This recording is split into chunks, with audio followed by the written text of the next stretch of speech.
Bonjour et bienvenue dans 88 images par seconde. Ip Man 4, le dernier combat. L'histoire est bien, mais tout de même très prévisible, les situations et les personnages sont trop caricaturaux, la réalisation est très mécanique, on sent que c'est tourné en studio, d'ailleurs on voit certains fonds verts, et les décors sont assez pauvres et le doublage est loin d'être excellent. Heureusement que Donnie Yen et l'acteur interprétant Bruce Lee sont bons, donc beaucoup de défauts sur cet épisode final, c'est dommage, 3 sur 10. Adorable. Loin d'être désagréable, cette comédie est très classique et ne mène à rien à la fin, c'est assez décevant, surtout vu comment c'est justifié. Heureusement, on ne s'ennuie pas et le film fait sourire, mais j'attendais plus de folie et surtout plus de répercussions, 5 sur 10. Land of Murders. Le remake allemand de la Isla Minima reprend l'histoire, les dialogues, jusqu'à certains plans pour en faire une copie qui est plus caricaturale, même si pas dénuée d'intérêt, hein. La transposition à l'après-réunification de l'Allemagne par exemple est intéressante, mais c'est moins subtil et la tension est beaucoup moins présente, donc malheureusement 6 sur 10. The King of Staten Island.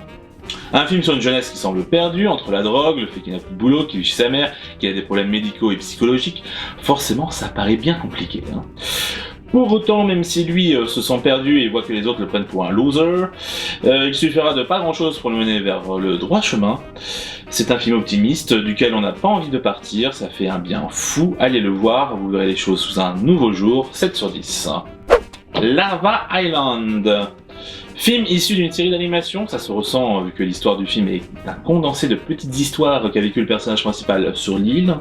Cependant, c'est plutôt bien justifié, et même si l'animation n'est pas toujours très bonne, ça marche assez bien. Après, je ne pense pas être le public cible, donc 5 sur 10. Animal Crackers, un film d'animation assez commun sur le monde du cirque. C'est sympathique, mais ça ne va pas beaucoup plus loin.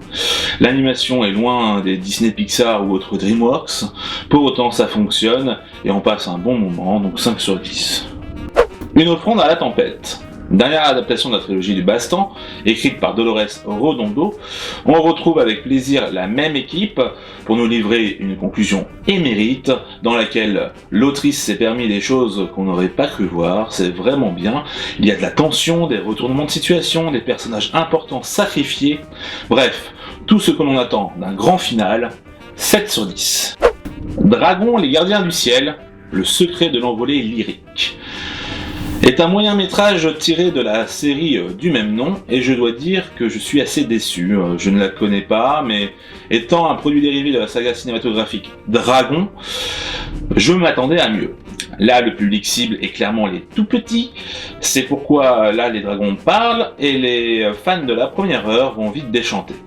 Car ce n'est pas une bonne porte d'entrée pour les plus jeunes, vu que s'ils voient plus tard les longs métrages, ils ne vont pas comprendre pourquoi les dragons ne parlent pas.